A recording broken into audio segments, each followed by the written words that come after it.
நீங்கெல்லாம் அதாவது கேள்வி கேட்டதான்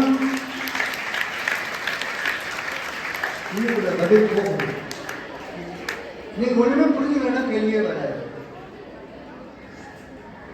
ஆஸ்மா எதனால வரும்? சூப்பர் கேள்விடா. நீ டாக்டர் போறியா? ஓ ஓ என்ன ஆர்மியா? ஓ தெரியுது. நீ ஆர்மிங்கிறியா? யோசனை.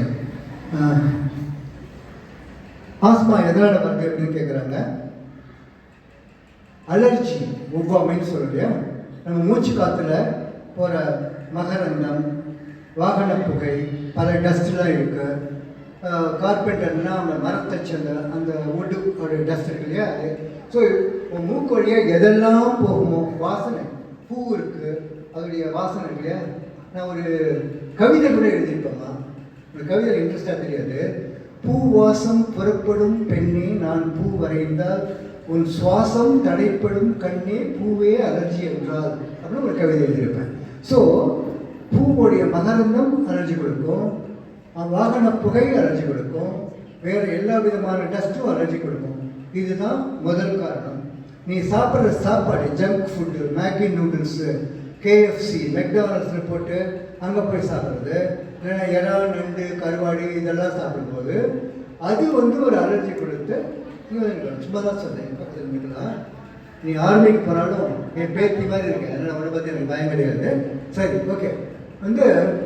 அந்த வாசனை பொருட்கள் சொன்னேன், அப்புறம் உணவு சொன்னேன். அதாவது இன்ஹேலர் அலர்ஜி, அப்புறம் இன்ஜஸ்டிங் அலர்ஜி, உள்ளுக்குள்ள போகிற உணவுனால் ஏற்படுற அலர்ஜி, அப்புறம் சில கான்டாக்ட் அலர்ஜி, சில கெமிக்கல்ஸ்லாம் கான்டாக்ட் பண்ணுறதுனால. ஸ்கின் அலர்ஜி மட்டும் இல்லை, அதுவே அந்த வேப்பர்லாம் மூக்கு வழியாக போயிட்டு அதுவும் அலர்ஜி கொடுக்கும். வீட்டில் பெட் அனிமல்ஸ் வச்சுருக்கீங்க, நாய், பூனை, அது உனக்கு அலர்ஜி கொடுத்ததுன்னா அதனாலையும் ஆஸ்மா வரும்.